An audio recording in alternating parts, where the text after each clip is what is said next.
नमस्कार दोस्तों, स्वागत है आप सभी का हमारे यूट्यूब चैनल देव जी के ट्रिक्स में।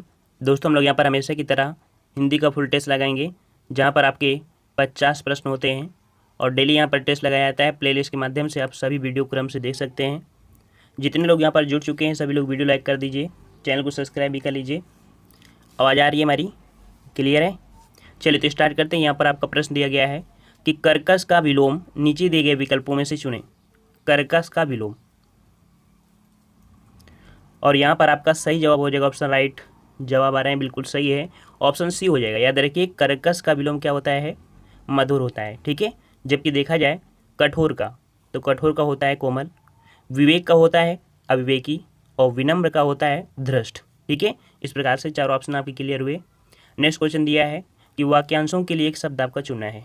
यहाँ पर दिया है कि जो इंद्र पर विजय प्राप्त कर चुका हो, जो इंद्र पर विजय प्राप्त कर चुका हो उसे क्या बोलेंगे?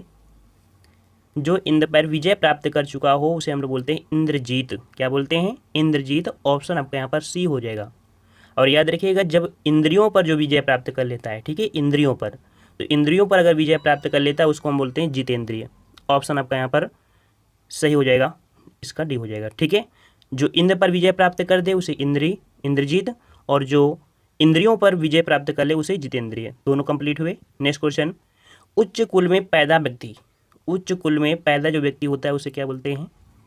जो उच्च कुल में पैदा होता है उसे हम लोग कुलीन बोलते हैं, ठीक है। ऑप्शन आपका यहाँ पर सही हो जाएगा, डी नंबर, कुलीन। नेक्स्ट क्वेश्चन दिया गया है कि ईश्वर तुम्हें दीर्घायु दे, अर्थ के आधार पर वाक्य का भेद बताएं। ईश्वर तुम्हें दीर्घायु दे, तो यहाँ पर देखो, ईश्वर तुम्हें दीर्घायु दे, अर्थात यहाँ पर आपका जो हो जाएगा वो आपका हो जाएगा इच्छा वाक्य, ठीक है। इच्छावाचक वाक्य आपके यहाँ पर है, ठीक है। और यहाँ पर जब स्तुति या आशीर्वाद का बोध होता है, ठीक है, तो वहाँ पर आपका इच्छावाचक होता है। नेक्स्ट क्वेश्चन का आते हैं। क्वेश्चन आपसे अगला है, श्री गणेश का विलोम बताइए। श्री गणेश का विलोम, और श्री गणेश का विलोम आप लोगों ने बहुत बार पढ़ा होगा, इजी भी क्वेश्चन आपका है। तो श्री गणेश का विलोम होता है इत श्री। ऑप्शन राइट आपका यहाँ पर हो जाएगा, कौन सा? बी नंबर आपका हो जाएगा, ठीक है। देखो, श्री गणेश मतलब स्टार्ट करते हैं, इत श्री मतलब आपका एंडिंग होता है, तो ऑप्शन आपका बी हो जाएगा। नेक्स्ट क्वेश्चन दिया है, फूल का पर्यायवाची नहीं है। यहाँ पर याद रखिए, कभी कभी ये प्रश्न ऐसे में गलती हो जाते हैं जहाँ पर नहीं लगा होता है ना। आपने पहला देखा फूल और आपने तुरंत लगा दिया कुसुम सुमन, जो भी लगा दिया है ना। तो इस प्रकार से इसको भी देख लिया करिए, यहाँ पर आपका नहीं शब्द लिखा है। तो 156 का ऑप्शन यहाँ पर देख लीजिए।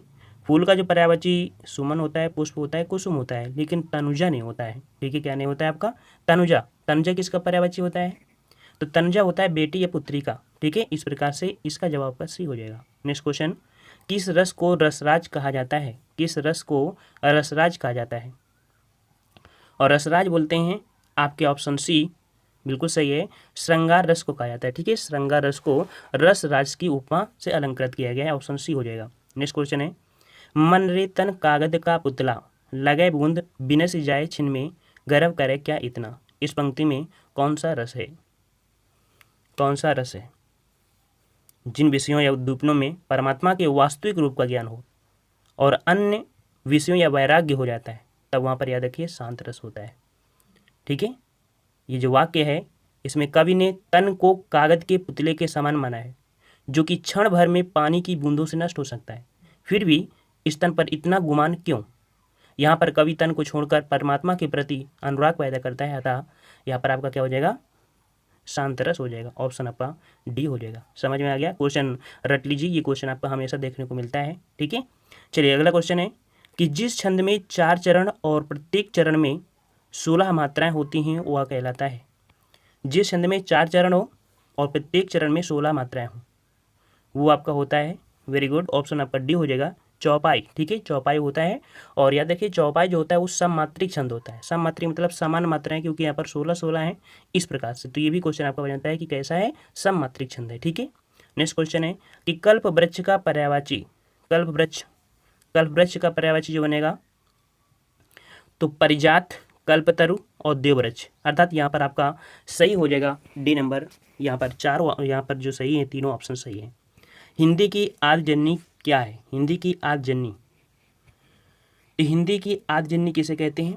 तो देखो, स्टार्टिंग में सबसे पहले आपकी संस्कृत आई थी, ठीक है। संस्कृत के बाद आपकी पाली भाषा आई, पाली भाषा के बाद आपकी प्राकृत भाषा, फिर आपकी अपभ्रंश, फिर अवाहट, फिर धीरे धीरे आपकी हिंदी आई। इस प्रकार जन्म कहाँ से हुआ था?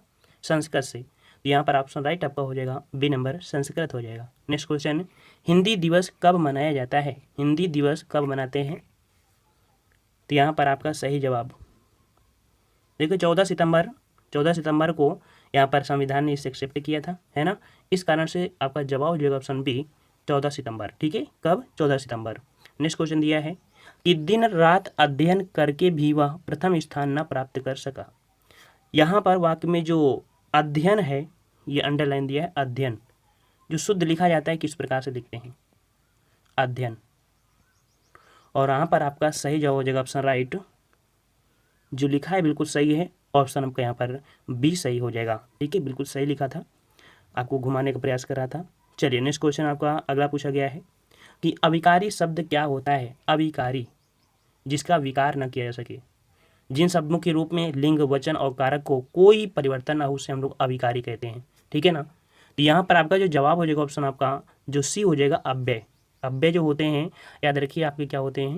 ये आपके अविकारी होते हैं। ये 4 प्रकार के होते हैं, क्रिया विशेषण, संबंध बोधक, समुच्चय बोधक और आपका विस्मयार्थ बोधक। ये 4 आपके होते हैं अव्यय, जो आपके हमेशा क्या होते हैं? अविकारी होते हैं। ठीक है।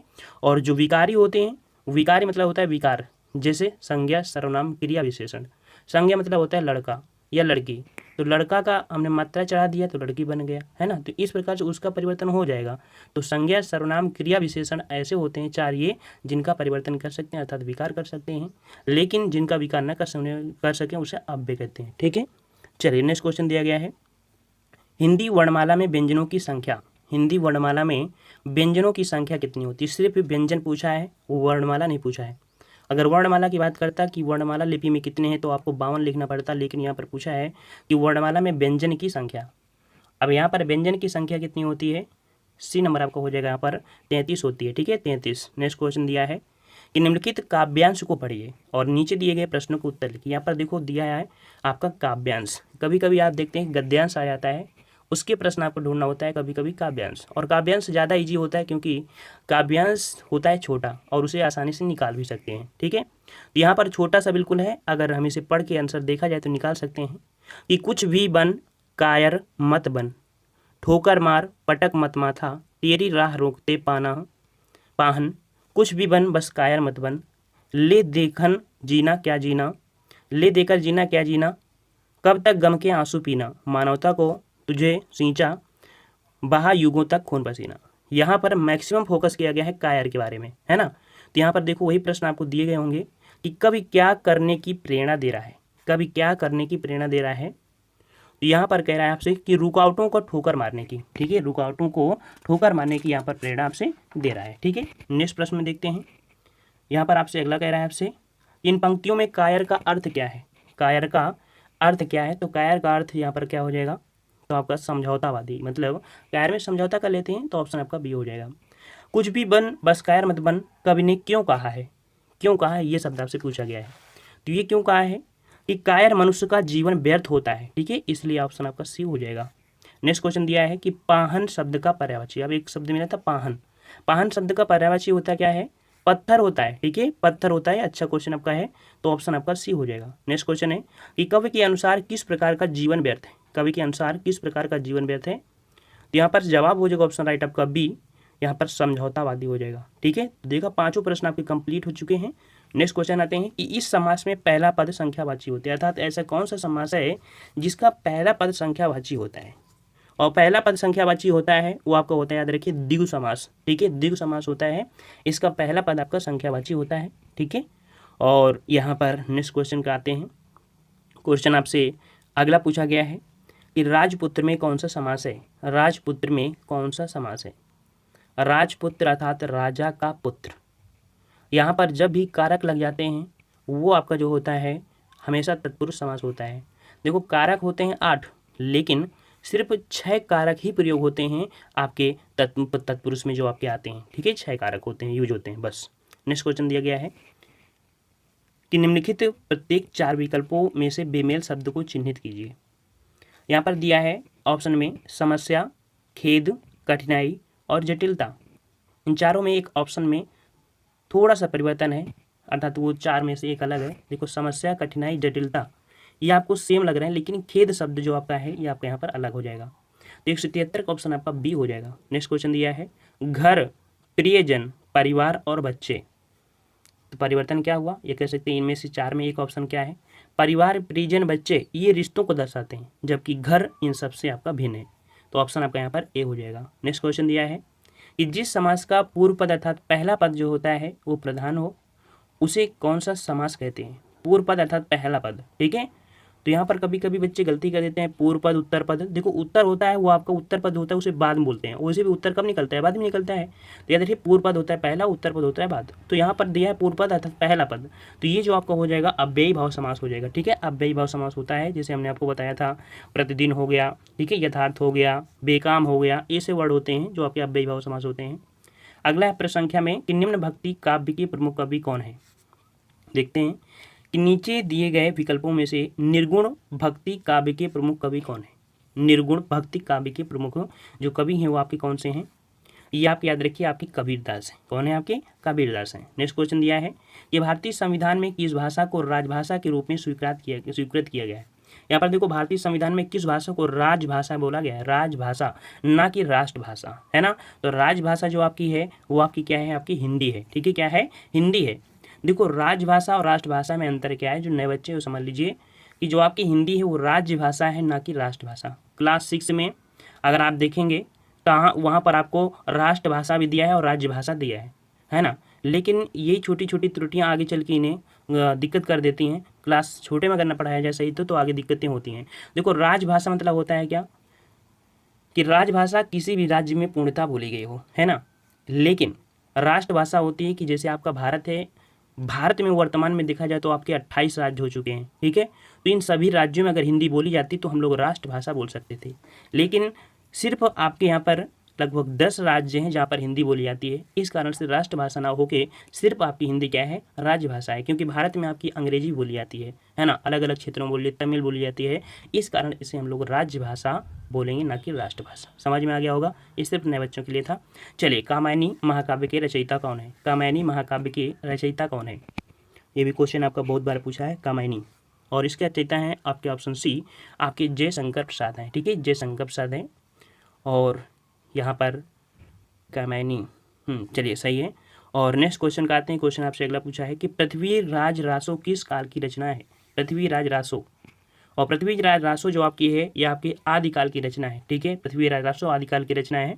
रचयिता कौन है, तो रचयिता इसके आपके हैं कौन, चंद्रबरदाई है, ठीक है, चंद्रबरदाई। नेक्स्ट क्वेश्चन का आते हैं कि दिशा अवसान का समय मेघ में आसमान से उतर रही वह सुंदर सुंदरी परिसी धीरे धीरे। ये क्वेश्चन आपको पढ़ाया बहुत बार है ना। यहाँ पर जो पूछा गया है आपसे अलंकार पूछा गया है, ये देखिए थोड़ा छोटा कर लेते हैं। यहाँ पर देखिए, यहाँ पर एक मेन चीज़ आपको फोकस करा रहा है, दिशा अवसान का समय मेघ में आसमान से उतर रही वह संध्या सुंदरी परी से। यहाँ पर आपका हो जाएगा कौन, डी नंबर, मानवीय अलंकार। मानवीय किस प्रकार से होगा कि जिस पंक्ति में निर्जीव वस्तु का वर्णन सजीव अर्थात मानव की तरह किया जाए वहाँ पर आपका मानवीय अलंकार हो रहा है, ठीक है।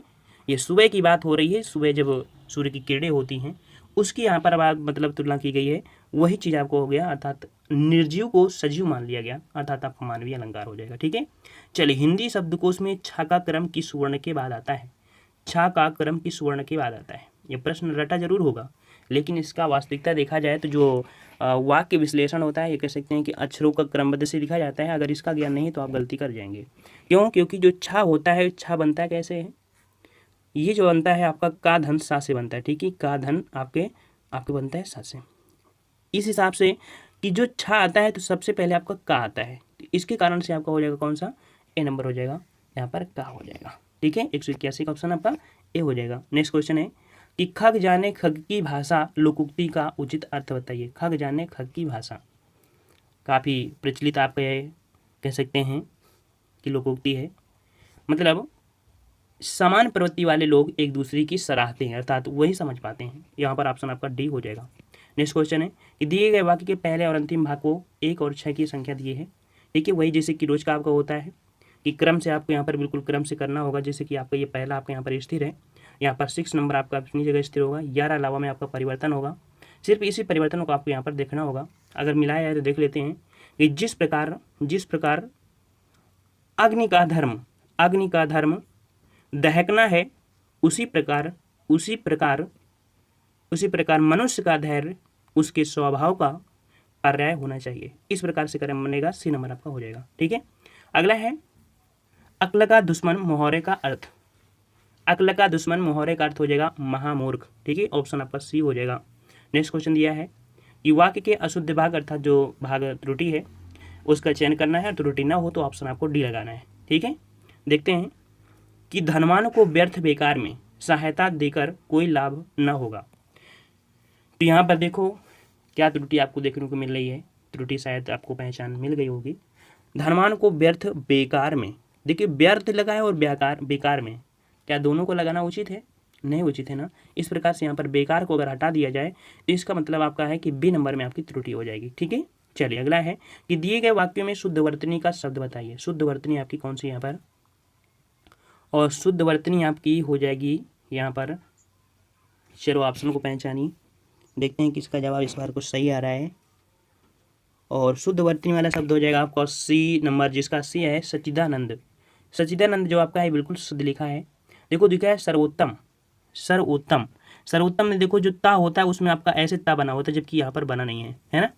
अच्छा, वहीं पर देखा जाए संसारिक लिखा है, संसारिक नहीं होती है, सांसारिक होता है, अर्थात बड़ा सा हो जाएगा सांसारिक। ठीक है, यहाँ पर दिया है कीर्ति, और कीर्ति लिखा है ना कि कीर्ति।